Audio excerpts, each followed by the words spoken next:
Brooks Running has a new shoe for you runners out there. Did you hear that? Better turn up your volume. In fact, turn it up to the max.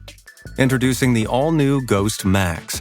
It's got all kinds of things to make your knees and ankles feel protected, like Max Cushion, Max Soft Landings with DNA Loft V2 foam, and Max Smooth Rides with their Glide Roll Rocker. Feel better on your run with Ghost Max. Learn more at brooksrunning.com. This episode is brought to you by the Weather Channel app. Did you know the app can help you forecast more than just the weather? With allergy tracking and flu risk mapping. So you know when to stay inside and load up on podcast. As well as air quality and UV indexing. So you know when to get outside, load up on sunscreen and podcast. Forecast more of what you love with the Weather Channel app.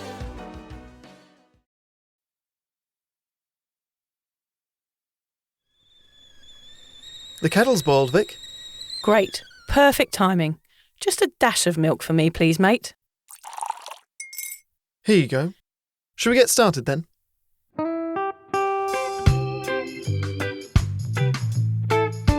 Have you ever woken up on a Sunday morning and said, I'm never drinking again, and then found yourself waving $50 at a barman by happy hour? Are you wondering why everyone else can stop at 1 while you head to a dodgy after-party with a weird bloke called Disco Dave? If so, it might be time to take a deeper look at your relationship with your reliable social crutch, alcohol. On each episode, we'll investigate our own dysfunctional dealings with booze and find out if it's possible to stop this deeply ingrained habit before things get too messy. Yep, we're going to open up a shame shed of humiliating drinking stories to help you understand why waking up from a booze coma each weekend with a kebab sticking out of your top pocket might actually be negatively impacting your health. Hamish and I are here to delve into what it's like being sober, an unwanted warts and all look into why giving up those cheeky pints or putting down those mummy wines will make you feel happier, help your anxiety and mental health, and turn you into the most sparkly, authentic version of you. Won't that mean I become boring though, Vic? Well, Hamish, we'll just have to wait and see. I'm Victoria Vanstone. I'm Hamish Adams-Cairns. And this is Sober Awkward.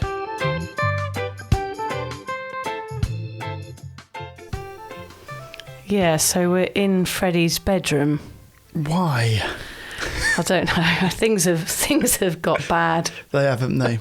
We had this meeting. So John is Vicky's husband and also kind of the sober awkward accountant because Vic and I are not good with numbers.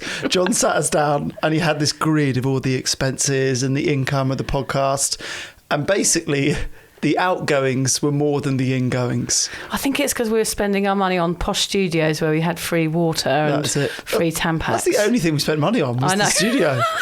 Well, we felt quite important when we went into those places, but now we're back to where me and Lucy were at the beginning of Sober Awkward, in a bedroom with mattresses up against the wall. Yeah. I quite like it though. I'm all right. Are you? I'm okay with it, yeah. Yeah, old school. Vic has actually tried to make it feel like the fancy studio that we used to use. So as she mentioned, the thing we liked the most about it was fizzy water on tap and free tampons in the women's loos. So Vic has got on a little stool in front of us plenty of tampons, more than I would ever use a lifetime's worth of tampons for me, really, and a bottle of fizzy water. Yeah. So we're back. We're actually feeling quite smug. It's a shame no one can see us. We will put a video on our Patreon and our Cuppa community to see the sort of state of depravity that we've got ourselves into, Hamish. Oh, dear. I'm back from holiday, Hamish. I feel like this is it. It's like our first recording day since... 2 months? Yeah, at least 2 months. Yeah, crazy, hey? Yeah, you had a good time. I had a great time. I went to Thailand, had a very chill time, had a month off my phone, didn't even pick it up once, which was amazing. And the kids just absolutely loved Thailand. There was one really funny story that stands out, which I'm going to tell you quickly. Yes. Poor George, he's just turned 11. It was his birthday while we were away. And he came up to me one day while we were in Bangkok and said, Mum, I don't understand it. Are the Thais really good at table tennis? Okay. I was like, why is that? Why is there signs for ping pong shows everywhere? Oh my God. So I then had to explain to my 11-year-old son why there were signs for ping pong shows everywhere we went. Can you please, to me, in the same words, say what you said to George? Well, I said it's a show. It's a type of entertainment in Thailand where the ladies produce ping pong balls from their nether regions, I think is what I said. And then he was kind of going, what? And then I said, don't expect me to explain why or how Like that is something you'll find out when you're When you're 12. not. Yeah, or not. Yeah, when you're 12. Because that is not something I know how or why. That is not a reason that I can give him. I wish you'd gone, listen, George, it's your birthday tomorrow. Yeah, we'll take Dad's you to a show. going to take you to a show. Yeah. So poor George, it was such an innocent question. I should have just said, they're just really good at table tennis, but he put me on the spot. Yeah, bless him. But I did loads of stuff. I did zip lining and diving and Thai boxing, and the kids tried loads of new foods, and it was a big learning experience for all of us, which was actually brilliant. And it makes you realise, like, the work, life's for living and getting out there and being in a new culture with all these different foods and stuff going on around us. It was just amazing. Can you quickly, I don't know if you want to tell this on another episode, but your greatest sport is Frisbee, and it has finally paid off. Oh, of course. Frisbee always pays off. Okay, well, it's paid off. I will tell you that story as well. Brushing shoulder to shoulder with the big guns. Well, the only story that I've told on here before about me brushing shoulders with the rich and famous was me locking a member of Van Halen in a loft. and maybe snogging Ed Sheeran 10 years before he was born. 10 years before he was born. Yeah, we worked that one out. Yeah, so I was basically walked up this beach in the middle of nowhere. I didn't know where I was going. Me and the kids were like, oh God, where are the shops? Blah, blah, blah. Walked up to a bungalow, said to a bloke, excuse me, do you know where the rock climbing shop is? Because the kids wanted to do rock climbing. He said, yep, come with me, I'm going there now. Just follow me, he said. We walked behind him. So I was like, oh yeah, where are you guys from? He was with his girlfriend. He said, oh, we're from LA. My girlfriend's from London. I was like, oh, what do you do there? He said, I'm in a band. I was like, oh, cool, would I have heard of them? What band is it? He's like, yeah, I'm in the Foo Fighters.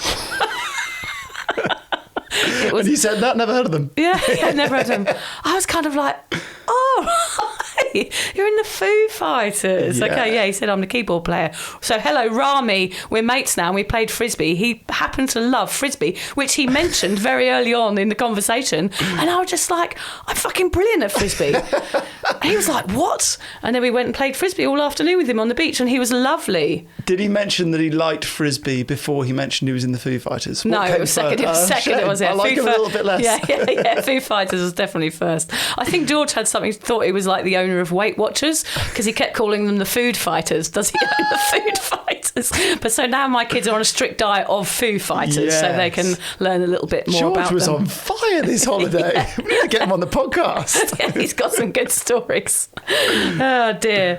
So what I'm saying about my holiday, guys, is that actually I stepped out of my comfort zone a lot. I sort of pushed through my internal boundaries, and I did quite a few things that I never ever would have done if I was a drinker. I have figured out actually what my comfort zone. I didn't know that this thing was me being out of my comfort zone, but it's the second time that it's come up, because we were in WA for Christmas. Yeah. Renting cars. Oh, yeah, you talked about renting car. You had a trauma with that before. Florence was a trauma. This time, so we were visiting great friends of Liz who've got 3 kids. Yeah. They went deep. So they have never camped. They had to rent a truck that was big enough to pull the 6-metre caravan behind it. Okay, sounds like it's giving me anxiety just you saying that. Day one, they went over a stick that wedged up in between the truck and the caravan. It went through the front bumper, through the front light, and smashed it. And it was fishtailing on the motorways, right? Oh, so God. they had a shocker. Both of us were on the same road that was 350 kilometres before you hit a petrol station. Right. I had Liz with Sunny in the back of the car crying. I couldn't tell her that we were running low on petrol. She was crying because the beginning of the holiday had been stressful. And I was inwardly praying that something comes up. But every sign that I drove past was, like, I'd see a sign, amazing, it's going to be 15 kilometres to the next town. Instead, it was 1,300 deaths on this road this year. Or it'd be like, welcome to the national park. I was hyperventilating. Anyway, we didn't break down on that road. Okay, thank God. But on the last day that I had, we rented like a caravan, so one that you drive rather than one that you drag. And on the last day, on the way to returning it, and I went into a car park that was 4-metre clearance at one end, but only 2 at the other. And I'd try to come out of the exit of this, right? I got stuck. I came out, but scraped the whole roof of the car. Oh, you're joking. And then I couldn't go forwards or backwards. If I went forwards, I hit the sort of dangly thing, I hit that. The if warning I went back, thing. I hit the concrete of the roof. So I was, oh my God, what's the cost of this going to be? He said, the security guard comes running out. He goes, go backwards. I go backwards. I smash the concrete. And then I'm going, what do we do? I've got a photo to show. Can't go forwards or back. Anyway, eventually this woman was watching and she called her husband, who turned up and goes, this happened to me last week. Let all the tyres out. This is such a good tip for anyone listening. Good. All the tyres out of all the air. Yeah. And then he stood on the back of my car to sort of tilt it up. And somebody else held the dangly bit up, the dangly chain bit at the front up, so we could sneak underneath it. I was going to say, I'd get loads of people to go and sit in the back seat. Is probably a good thing as well. Yeah. Oh, those things like car hire, even rental properties, they're stressful. Just ruining someone else's stuff that you've got to pay for is stressful. Well, this hire car had done 500,000 kilometres, on 600,000 kilometres. Jesus. So I actually had plenty of, we didn't get charged anything. Plenty of scrapes, yeah. Okay, that's all right then. Anyway, Yeah, that is my out of comfort zone thing. Yeah. Renting cars is my biggest nightmare. Yeah, and that's exactly what we're talking about today, isn't it, Hamish? Yes. So today we want to find out what a comfort zone is, why it feels snug to stay in it, and how to push out of its confines and really live your life to the fullest. While I was away, I made a pact with myself to do new things that make me scared. It didn't always work out, honestly, but I did feel proud of myself for trying. The saying you only live once was reverberating around my mind as I flung myself off cliffs, nibbled on scorpions, and narrowly avoided getting pricks in my bottom. From sea urchins or Thai men? Sea urchins. Oh. Actually, I'll leave that for you to decide. It makes it sound more exciting, doesn't it? Yeah, I was popping off at night when John fell asleep. Yeah. I think the challenges on Sober Awkward that I did in the last series helped me understand that I can really do anything sober, and doing it without that crutch of alcohol makes all the new experiences more satisfying. It's something that I'm feeling too, Vic, in my sobriety, this feeling of wanting to truly live, to gain more knowledge and experience all that this world has to offer. Even if it's getting stuck in a car park. Getting stuck in a car park, getting pricked in the bum by Thai men. Yeah. Anything potato. goes. Yeah, got to try everything once.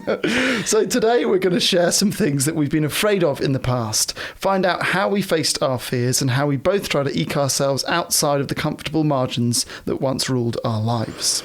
Yeah, we want to discover why stepping out of the comfort zone is an essential part of sober life. We hope that by the end of today's episode, you will decide to try something new. Replace the booze with an activity or task that is something you have never done before. We want you to face your fears and understand by how doing so, your sober life will be much more rewarding than your drunky wonky one. Drunky wonky bum. Drunky wonky bum. We are going to begin with a quote, Hamish. I know we never do this. I'm breaking the Sober Awkward rules as I think this one will give us a head start and set the pace for the episode. Okay. Are you ready? Yes, go ahead. If you don't step out of your comfort zone and face your fears, the number of situations that make you uncomfortable will keep growing. Oh, that is deep. Oh, that is deep, because that reminds me so much of me in my drinking days. I was scared of one thing, then I was scared of another thing, and in the end I couldn't even leave the house. Yeah, it snowballs. Yeah, it does. It definitely snowballs. Let's start by finding exactly what a comfort zone is, Hamish. Take it away. This is the research, isn't it? Research. Pump it up. This is the science that we love so much. The comfort zone is a psychological state in which a person feels at ease because they're not being tested. Inside the comfort zone, people don't typically engage in new experiences or take on any new challenges. They only participate in activities that are familiar, making them feel in control of their environment. Oh, yeah, it's interesting. People stay in their comfort zones to avoid feelings of anxiety, stress or pain. Anything outside of the comfort zone creates uncertainty, and uncertainty makes us feel anxious. Naturally, human beings are wired to avoid these feelings. That makes them reluctant to leave the comfort zone. So let's get this straight. If you stay in a comfort zone too long, it can make you complacent. If you don't perform activities that somewhat scare or challenge you, you miss out on growth opportunities. Correct. We love a bit of growth on this podcast, don't we, Hamish? Actually, funnily enough, I had a growth in Thailand. I had to go and get a doctor. Wow. To have a look at it. I don't think that's the kind of growth we're talking about. No. Oh, sorry. No, I didn't have a growth in Thailand. Is that like the growth that I get when a doctor, like an attractive doctor, tests my balls for lumps? Okay, that's a special sort of growth. Odd. Okay. I find... What are we, 10 minutes in? Yeah. First cock joke? Yeah, not bad. I find self-growth, which is what you're talking about, Hamish, more painful than a wart on my bottom. But that's just me, I guess. Nowadays, the idea of never being tested feels quite claustrophobic. But there was a time when stepping out of my comfort zone felt very frightening. And I only crossed this invisible psychological frontier when I was a drinker. Drinking allowed me to take risks that never normally ended well. What we want to discover in sobriety are risks that benefit your life rather than risk them. So let's start by finding out some things that have scared us in our own lives. Vic, what have you always feared? It's quite a open... It's not the sort of question you'd ask on a date, is it? No, what have you always feared? What have you always feared? Yeah. Straight to the root of it. I'd leave. I'd go to the toilet and climb out the window. I'd be like, oh, odd question. Questions like this, you psychopath. Yeah, spiders, dark alleyways, clowns, Mr. Blobby, all the usual things. Mm-hmm. I didn't like kissing boys when I was younger. Heights, deep water, sharks. They're all pretty normal things to be scared of, I guess. Sharks, you would never get me going in a shark cage. No. Even now I say that, even though I'm going to tell you a process in a minute of how to get over your comfort zones and not stay in it. Sharks is the one that I would never, ever. Well, I didn't even think I would get in the ocean in WA. Yeah. Because I think most of the shark attacks are in WA. Yes. And on one of our first few days there, we went to a whaling museum that talked about sharks and how they can attack in water as shallow as 1.5 metres deep. Yeah. So every time I got in the ocean, Liz was going, don't you dare go further than 1.5 metres. I know. And also your brain jumps to that like worst case scenario in that situation. Australia, you just know that they're out there. I know. And I just imagine, I often do it when John's in the ocean. I often just imagine like, this is going to be the headline news tomorrow and I'm going to be sat on the beach and he's not going to swim back. Yeah. Oh, it does scare me. It's so irrational. God, it is it? irrational. It's so irrational. Apparently you've got more chance of being killed by a toaster than a shark. Yeah, in Australia. Yeah. Okay. No, although my toaster, you'll be having cereal in the morning. When older, I was scared of public speaking. Actually, at school, I remember not being able to stand up in front of the class and read a poem or whatever. Yeah. I was always scared of that. I've always been scared of extreme sports. Bungee jumping or jumping out of a plane is something I don't think I would ever do. I thought you were going to say extreme sports like tennis, ping pong. yeah, they're extreme. They're extreme if you're putting the ping pong balls up your fanny. Yes, but I've always been scared of bungee jumping because I heard your eyeballs come out or something, but that might not be true. That's probably like My brother passed out bungee jumping. So they did this one, it was in New Zealand, where you jump off and then you don't land on the floor, they pull you back up. Yeah. And you're meant to pull a string so that you pull yourself upways. Okay. And you get pulled up effectively sitting. But he passed out, so they dragged him up by his feet and he came to halfway up, opened his eyes, passed out again. Oh God! Yeah, they can't be fun if you're passing out every 2 seconds. Eyeballs still in his head. Okay, good. Yeah, I can allay that fear for you. Okay, good. You didn't have to pop them back in. My worst fear throughout my life, Hamish, has been the dentist. This is a big issue for me, which I still have. Drills, metal on teeth. I just absolutely have hated it. I had braces when I was younger, and I didn't take care of myself properly. Didn't take care of my teeth when I was a drinker, and I've always had problems with my teeth. I didn't used to go to the dentist, which means the gaps in between going meant that my teeth would get worse, and every time I went there was always loads to be done. I've recently got my teeth sorted out. I had all this terrible gum stuff going on, which is now organised, but I hate it. It is a huge fear of mine. Was there a bad experience? I think it was just general bad experiences. Since then, funnily enough, you asked that. When I went to the dentist recently, the lady said I have particularly sensitive teeth. It is an issue. Like she says, never has she seen anyone cry like I cry. Like literally, if they're doing work in my mouth, there is tears dripping down into my ears. Is that a really polite way of saying you're really soft? Yeah. She's like, children, don't cry like this. Yeah. Let's just say you've got sensitive teeth. Just tell her she's got sensitive teeth. She did smack me round the face. Just tell her she's got sensitive teeth and go Put yourself together, woman. Actually, that's the sort of dentist I need. There's also other fears, like more ingrained fears rather than sort of momentary fears, which is something like worrying about me never having a job or never having a degree or never having the career that my parents wanted me to have and things like that. They're kind of more like general fears. Yeah. Fears of not finding the right partner or not being a good enough mum. But you're still looking for the right partner. Yeah, still looking for the right one, yeah. Actually, funnily enough, you say that. Somebody had posted yesterday on our local community group that there was a singles event happening in the local area and they needed men, and I just tagged John at the bottom. He was like, what's this? I thought, I just tagged you in something. And a couple of people who knew me had done a little question mark next to his name. Everything all right? Yeah, everything all right, Vic? Why has John got Tinder now as well? Funny. There are loads of fears I've had in my life, but I feel like in sobriety I'm now mentally strong enough to face most of them and overcome most of them. Not all of them. But before we find out how you can do that, let's just find out about your fears, Hamish. What have you been scared of in your life? Never meeting Craig David in person, perhaps? Okay, now, this is big news. You Okay. did not have your phone for a month, so I could not tell you a little bit of Craig David news. Oh, God. Okay. I need some music. I'm going to add some music in here. Craig David news. People can fast forward this if they have no interest in Yeah, Craig fast David. forward now. We'll just have lift music playing for this story. Yeah. Okay, my birthday is at Christmas. My mother-in-law gave me Craig David's book, What's Your Vibe? Available in all Hilarious. good bookstores. Yeah. And I put a post on my Instagram that said, the perfect birthday present doesn't exist. Picture of me holding Craig David's book. Craig David comments on my post. Shut up. Yeah, he said, happy birthday. It's not quite Foo Fighters, though, is it? It's not, isn't it? Depends who you're preaching to. To you.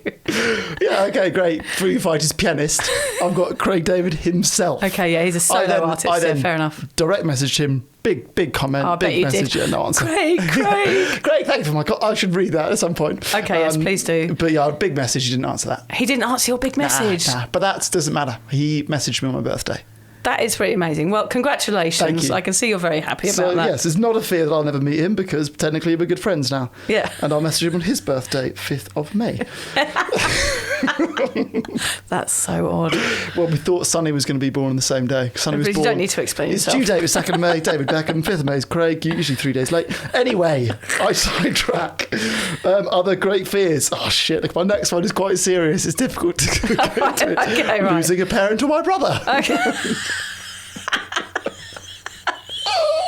I can't believe we're laughing at that. Okay, yes, my great fear, losing a parent or my brother or my wife or child now. Oh, I think God. actually, interestingly, this fear of losing a parent, I think subliminally inspired me to do a whole podcast on grief. So yeah, one of the first podcast series I ever did was a whole one about grief and how we can help people out through grief. And I wonder if somewhere deep inside was the fact that my greatest fear is that at some point I will lose one of them. But that's actually you stepping out of your comfort zone right there, is probably having a feeling of something you're scared about and then going, right, actually, I don't want to be scared about this, so I need to maybe do a podcast about it so that I can learn a bit more about it so that I don't have this irrational fear. Because you know everyone's going to die, we know that. So it's kind of like, how do we deal with that and how can we prepare for it, which is what you did probably a little bit. It was me educating my friends on how to treat me when they go through this horrible situation. Yeah, it's good. I think that fear is particularly extreme now that I live on this side of the world. You're quite lucky in that your parents followed you here. Yeah. So you don't have, I think any Brit that lives abroad, anyone that lives away from their family knows, all have this fear of getting the phone call when come home now, mum or dad are sick or brother or whatever. So I think it's probably more extreme now than it's ever been. My career has always been a bit of a source of fear. I get stick from my friends for never really having had a sort of conventional career, which I think is quite dull. I've not had a conventional career, but I'm quite happy. I'm scared that I'll never be totally satisfied in my career. 12 months ago, if you'd said to me, you will be presenting on the radio at the ABC and you'll be a part of a podcast which is doing well, I would have bitten your hand off for it. And then you're in the situation and you're still like, oh, it could be more, it could be bigger, it could be better. Yeah. Which I always hear people talk about on things like podcasts and think, oh, you wanker. Yeah, grass is greener attitude. For me, I'm like, I'm not, I don't feel I'm at the end bit yet. I'm not totally satisfied. Maybe that's why you strive in your life, though, because like maybe that'll just be on your deathbed. You'll go, right, I've done everything I needed to do. Yeah. Because otherwise you'll stop striving. That's a nice positive way of looking at it, Yeah. But I guess, in my head, I'm convinced I will reach that place where I've, not made it, but like I'm satisfied with it. I'm convinced I will, but I guess the fear is I'll be on my deathbed and go, God, you never really got there, I don't think you would ever. So that is a bit of one. Heights and drowning, the big two for me. Of course, yeah, heights and drowning are major. Drowning was made worse by watching Titanic.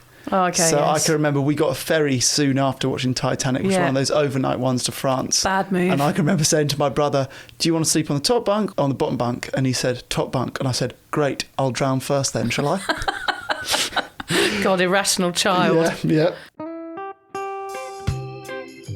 If you would like to support the Sober Awkward podcast, we're excited to announce that we've joined Patreon. Patreon is a membership platform which allows you to give back for the content you love. By buying Sober Awkward a cuppa once a month, we can keep the giggles coming and continue sharing our sobriety message. By joining Patreon, you get access to Sober Awkward merch, extra content, special promos and loads more. Just find the link in the show notes or head to patreon.com and search for Sober Awkward. And together we can learn how to feel the awkward and do it anyway.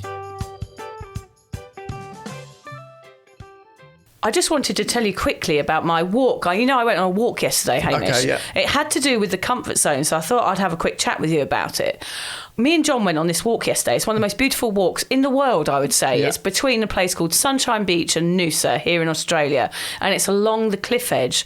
Along that cliff edge, Hamish, I think you are aware, there is a nudie beach. There is. Yes. We were quite hot, John and I, got down to nudie beach, took our gear Yes. off. We did a nudie swim in the day. Good Yeah. on you. Yeah. That is awesome. It was very out of the comfort zone. Yeah. But we thought, fuck it, who cares? Like, it's just a human body, get over it. And John is very up for doing anything. We're quite similar like that. Like, and yeah, as you would be too. We were just like, well, who cares? Let's just go. There were a few people around, everyone naked, some people prouder than others. You could see Sure. by their stride. When they turned around, it was generally to do with the length of their schlong. Was their stance. Or was it Prince Albert? Prince yes, Albert. yeah. And you get your... You could tell the people that were walking confidently. Yeah, and we had a splash around. It was lovely being in the water. It was gorgeous, and we got out and we just really enjoyed it. And I think there's something to be said there about surrounding yourself with people who are happy to also step out of the comfort zone. I think if you surround yourself with people that have anxiety or are scared of doing things, that makes you scared of doing things. But straight away, me and John were like, should we do it? We were like, yep, let's get on with it. Yes. And we loved it and we felt really good afterwards. I know, I felt a little bit paranoid for about 2 seconds and then I was like, who cares? It's just a middle-aged woman's body. Like, it makes me feel like clothes are just pointless. You didn't have anyone swim past and go, are you Vic from the podcast? I thought I recognised you. My kids go to the same school as yours. But you can imagine what we're going to be like when we're 60. We'll be like going on nudist holidays, Yeah. naturist parks. Never trust the person on a nudist beach who's got a snorkel. That would be my lesson. Yeah, Yeah. Don't trust them. I was going to take a photo of John, but I thought that's probably not allowed on a nudist beach. We, for like months in Sydney, only swam at nudist beaches. We went Yeah. for a big stage. There's quite a lot in and around Sydney. Okay. So we drive to a different one every weekend. But nudie, did you go nudie? Yeah, oh, yeah, you yeah, did? yeah, Okay, good. yeah. I thought you probably had done I'm it okay before. with it. Liz, I don't think did. I don't think Liz, or maybe Liz left the bottoms on. Okay, it's slightly yeah. different for women, actually. I think often it's bottoms on for the girls. Yes. And the guys go all out. It's which funny. Is totally well, fine. funny you There's say no that. It rules. was just single men on that beach. Usually, yeah. Yes, yeah. So I didn't care. I was like, look at it, look at it, Look at it. look at it, all Stop of you. looking away and look at it. Look at me. Yeah, so that was cool. I quite enjoyed that. It was fun. Good on you. So how do we get rid of these often irrational fears? Well, I've delved deeper and I found out a little more about comfort zones. There are 4 stages you have to go through: the comfort zone, the fear zone, the learning zone, and the growth zone. Let's go through these quickly.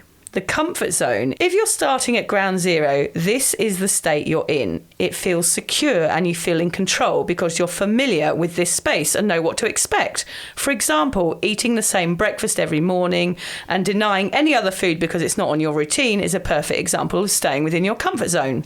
I like that we're comparing this to breakfasts. Yes, I like a good breakfast. Yeah. Breakfast is probably my favourite meal of the day. Cereal is my favourite food of all the foods, which Cereal I'm criticised for. or muesli?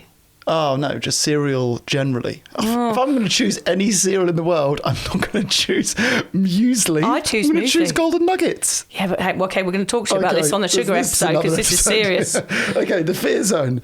This is the second stage that introduces fear and anxiety.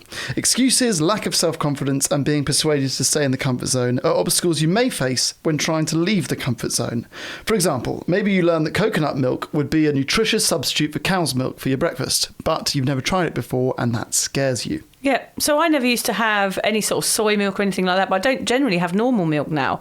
But I didn't have it because I was scared of changing milks. Okay.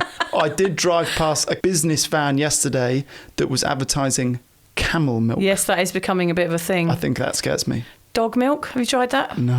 I actually never tried human milk. I thought growing up that when Liz or my wife got pregnant, I would try breast milk. And I never did. John tried it. From the tit? Not from the tit. Directly from the... I don't know. No, just from the bottle. And thoughts? It was very sweet. But did he like it? Well, he didn't start drinking it. He still has in his tea. I lactate every morning. The learning zone. That's my new comfort zone. Next time Liz gets pregnant, I'll try breast milk. Yeah, every morning. The learning zone is the cure to the fear zone. As the zone title suggests, this is where you learn about the new endeavour you're about to engage in and acquire the skills to overcome the challenge. Perhaps you learn about how oat milk or coconut milk is good for you. You watch YouTube videos, how it's made, and it makes you feel comfortable about adding it to your breakfast menu. Yeah, that does make sense. The growth zone. Here is where you take what you've learned and try it out. The growth zone is where you learn to set new goals and live them out regardless of how well you do. The goal is to realise your strengths and use them to obtain new outcomes. Let's say you replace cow's milk with oat milk for your next breakfast. Whether you like it or not, you tried it and evolved your skills when picking and trying new food. Fear-faced, job done.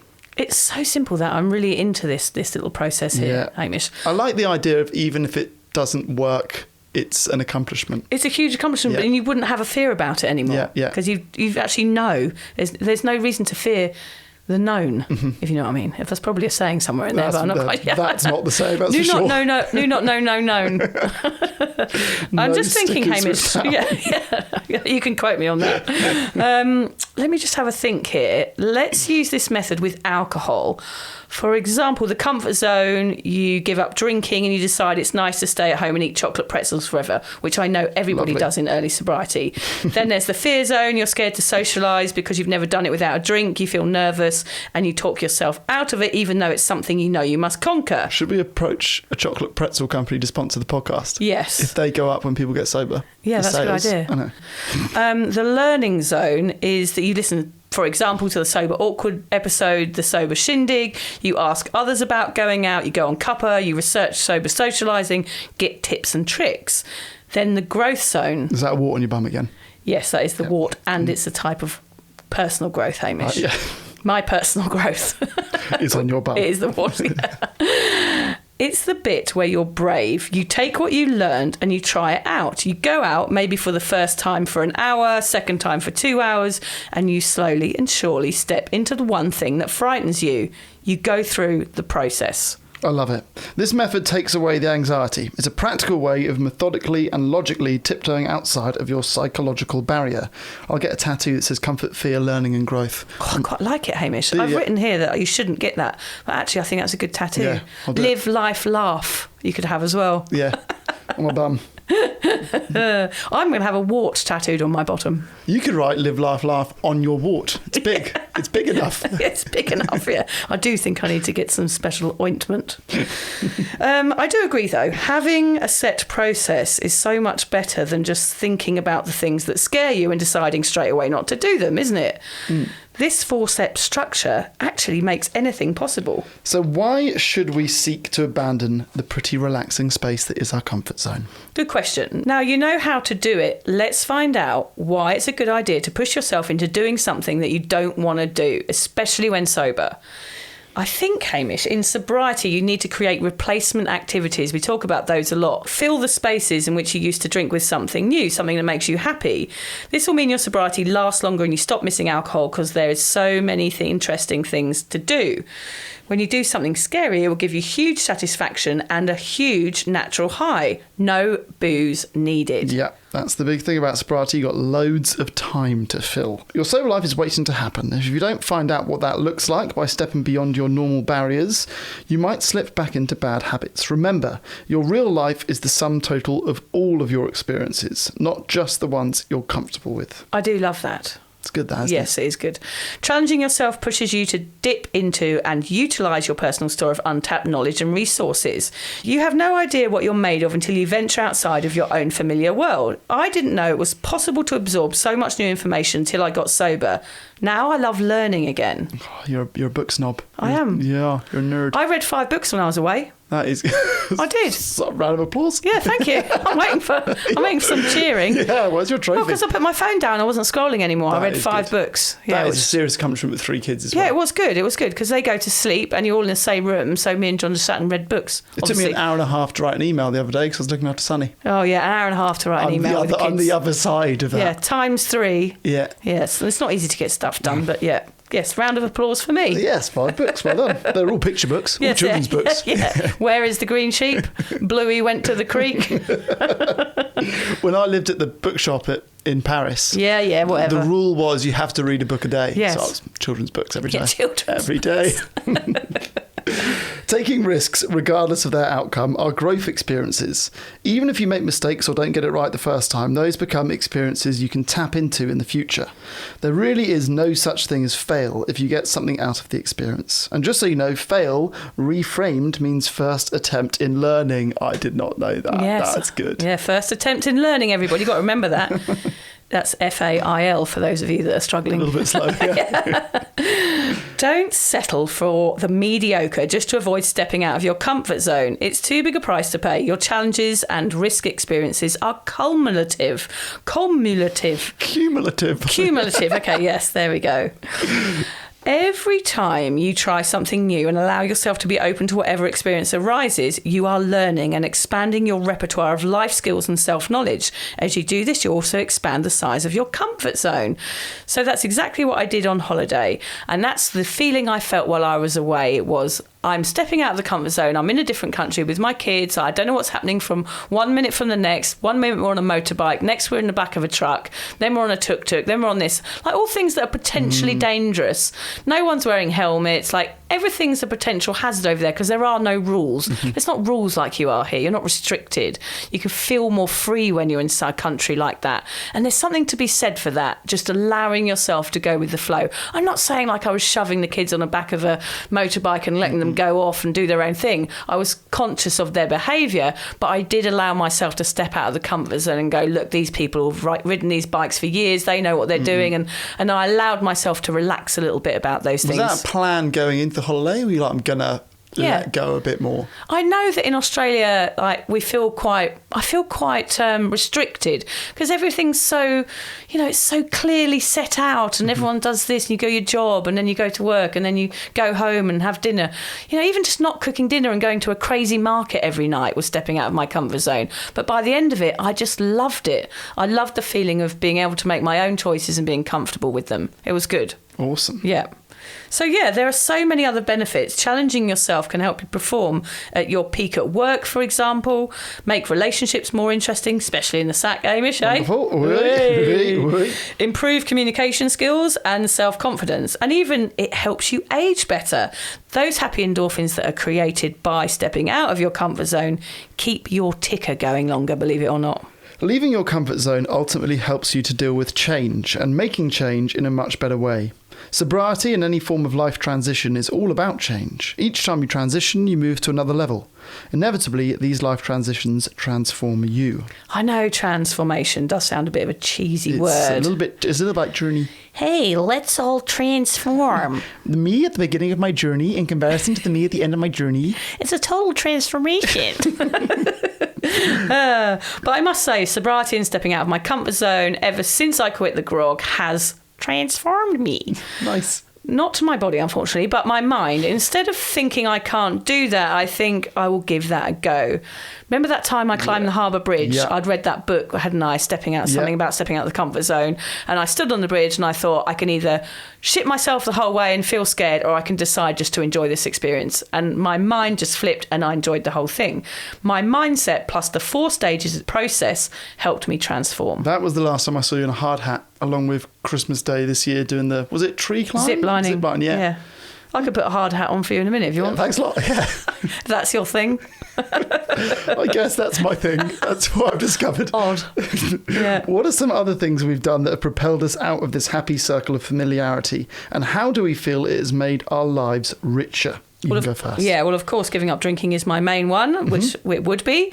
That is the biggest thing I've ever done. That is the biggest fear I've ever faced. Being a drinker and being in that comfort zone, comfortably numb, was a very nice place to be, I thought, until it started to affect my mental health. And stepping out of that has been the best thing I ever do. And I face that fear daily by socialising, by being myself, by everything that I do in my life is to do with that now. Originally, I was scared going on other people's podcasts. I'm fine with that. The more I did it, the better it got. Yeah. Just practice makes perfect as well a lot in this topic. Have you listened back to the first one that you did? I haven't actually, but I know it was rubbish. Really? Yeah. Being confident at social events, that's taken some time, and public speaking, I did the work. I went through the learning process with that. Dancing like no one's watching. Now, Hamish, this is something I've got to talk to you about today. I need you to keep the 3rd of May free. Okay. Do you know why? No. Do you know why? It's going to be something to do with dancing. I've got us on the guest list for the Fatboy Slim gig. I thought I'd save this information for the podcast. Oh my God! I've got us on the fucking guest list, mate. What? Blagged it. I've blagged it. What? I've got a mate, my mate Andy Mack. Hello, Andy. Who's a DJ in Brighton from, way back. Who's a huge supporter of our podcast, by the way. Is he? Yeah, he's one of our Patreon members. Us and Fatboy Slim. Let's listen to things on Spotify. Yeah, and I used to go to all the Fatboy Slim gigs in Brighton, which is where I met Andy, and Andy's still mates with him. And I emailed him and said, "Oh God, Andy, you coming over? Fatboy Slim's playing." He was like, "No, but I'll get you on the guest list." I was like, "Yes, thank you. That would be amazing." God. And Fatboy Slim is sober as he? well. Yeah, so that'd be interesting. Yeah, try and get him on. Yeah, we'll try. You could do jingles for us. Oh yeah, that'd be good. Yeah, maybe we redo the music at the start and the end, and it's Fatboy Slim. I couldn't wait to tell you that. It's a while off, and maybe it'll fall through. You never know. They might not be able to get us on, but I just thought I'd save that information because I need you to save that date. It's the Wednesday before you go away. Yeah, so that is a massive. Okay, I'm gonna get you something good too. Okay, that is good news, isn't it? Because you did say, "Hey, I was going to get you some shoes from Thailand." Yeah. But then we couldn't find the right size, so I got you a shit gift anyway. Yeah. I was like, "Oh, thank you. It's sold." You know how to deliver the gift, but you had this in your back pocket. Yeah. And it wasn't a shit gift, the other one. No, it was a bit shit. A venereal disease was the other gift that I brought back with me. Thank you. So that comes into our dancing like no one's watching. We're going to do a whole sober dancing episode. Yeah, we'll get some videos back of that at the rave. Yeah, back at the rave at 45. Yeah. So that's exciting. Anyway, join clubs and classes. I would never have done pottery. I would never have done boxing. I do all those things, even though I never believed I could do them, and I do them now. I don't feel fear failure anymore, which is huge. Massive. I have this kind of try to do it attitude. I had a fear of being boring. Now I don't care what anyone thinks. That's huge. Being myself and owning it. That. I had a fear of myself. I think that's a common thing when you give up drinking, you don't know who you are anymore. And now I've found out who I am. It's taken a few years. I don't fear who I am. I'm confident with who I am. Pushing myself out of my comfort zone makes me very happy. It's as simple as that, Hamish. That is how I live my life now, is by pushing myself out of that zone. And when I feel it, if I feel like I don't want to do something, I do it. I think that is the hidden gem about comfort zones, is actually the more you do it, I reckon you could almost get addicted to being out of your comfort zone. Yes, for sure. It will snowball, and because you'll get a buzz, you get a kick out of. Yeah. But I think you basically feel proud of yourself. I've had that when I'm doing something that I didn't think I would, and I sort of see myself from the outside and can feel proud of that person. Yeah. I lived a very normal life in the UK that I could have very comfortably stayed in. So I went to a certain school, and then the sort of career path was set from there. You're very well connected going to these fancy schools, and I could have got a corporate job in London and married someone from the same school, and then just sort of replayed my life. Had a child, and the child did what I did. That sounds terrible. Yeah, it sounds lovely, actually. No, that's awful. You could have got a little pinky ring. Yeah, so I had one. That was sort of the route that was set up for me in terms of my life, and that would have been my comfort zone, and I found it very boring. So I left. I went to the clown school in France that we've spoken about. I lived on a bookshelf at Shakespeare and Company, like we've just spoken about. I was working as an actor and a comedian instead of doing something corporate. And then I literally sort of on a whim moved to Australia. And then since being here, I fell in love with Australia my first day. I had to do farm work to get the visa. Everyone who has to do farm work to get a visa, there's a bit of a rule in Australia. If you do 90 days farming, you get another year on your visa. And everyone goes north in the winter because it's always like where we live now, it's always warm and you can stay warm and do a job. I went south in the winter to Tasmania where it's frickin' freezing, but that was like the best decision I ever made. And I lived by myself in this ship container, and I loved it. Did you work on a sheep farm? The first farm was olives. Yeah. And then I went to Cootamundra. That was where there were sheep. Oh, God. That is a comfort zone. Good point, actually. So, olives are okay. If there are dead olives, I'm okay. There's thousands of other ones, and we can make olive oil out of the live ones. Sheep. It was lambing season. My first day, I had to cut testicles off sheep. Right. And then it was lambing season. So basically your job in the morning was to drive around these sort of by yourself on kind of like a go-kart. And if you see a sheep lying on its side, struggling to give birth, you hop out and you pull the lamb out of them. Wow. And it was only about 50-50 that the lamb would be alive.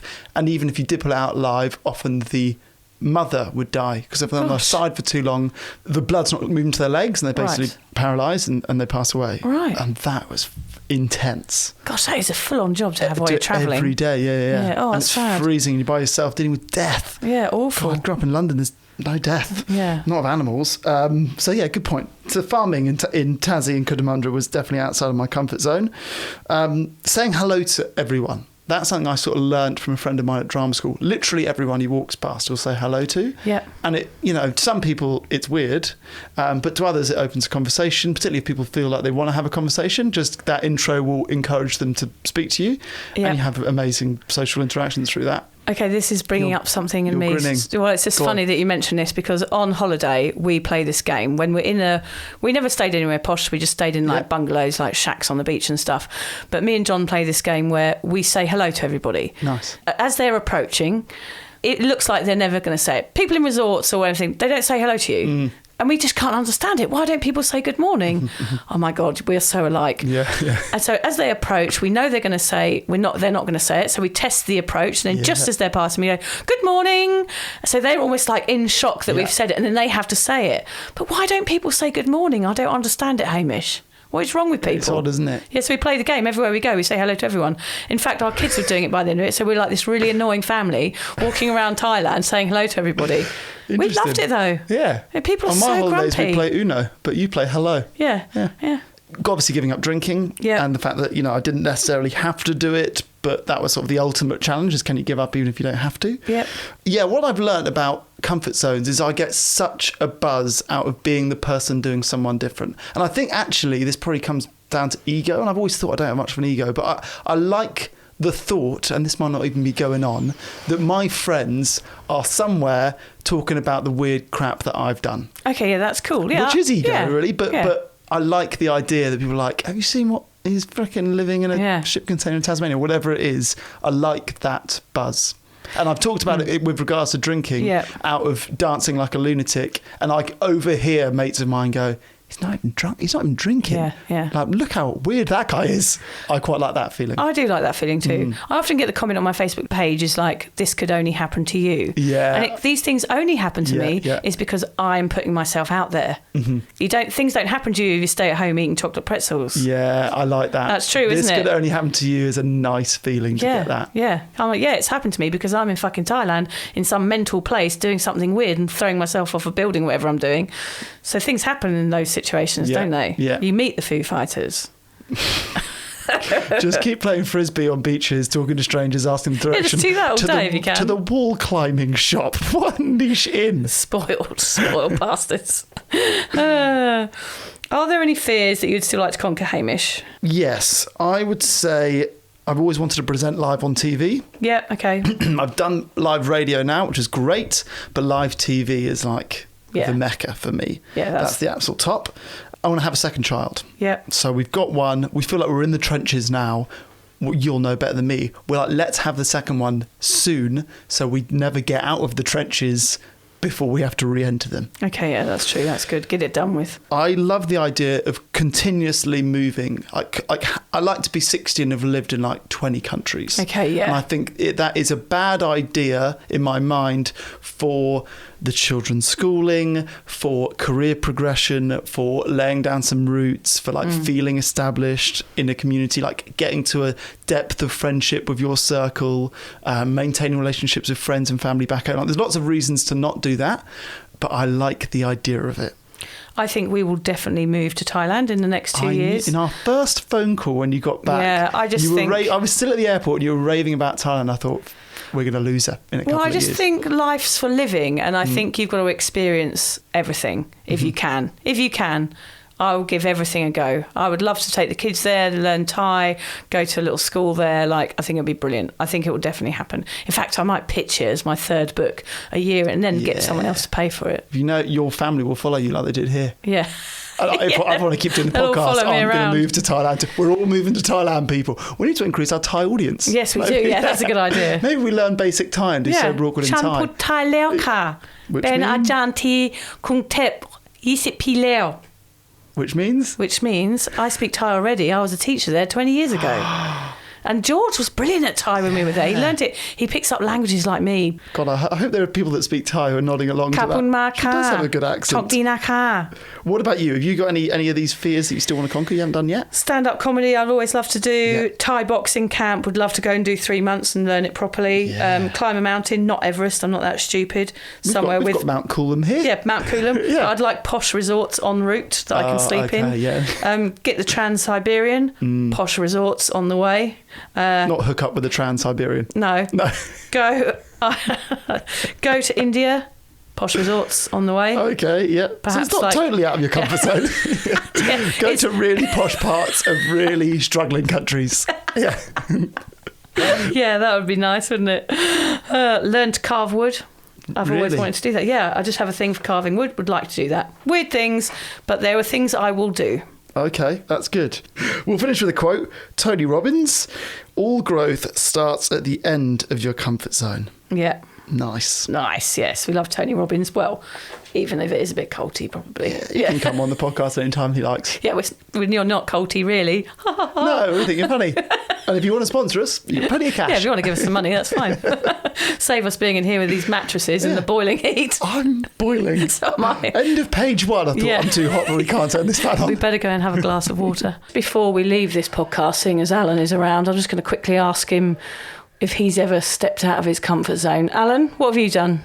I got married, had kids. Got married, yeah. That is out of the comfort zone.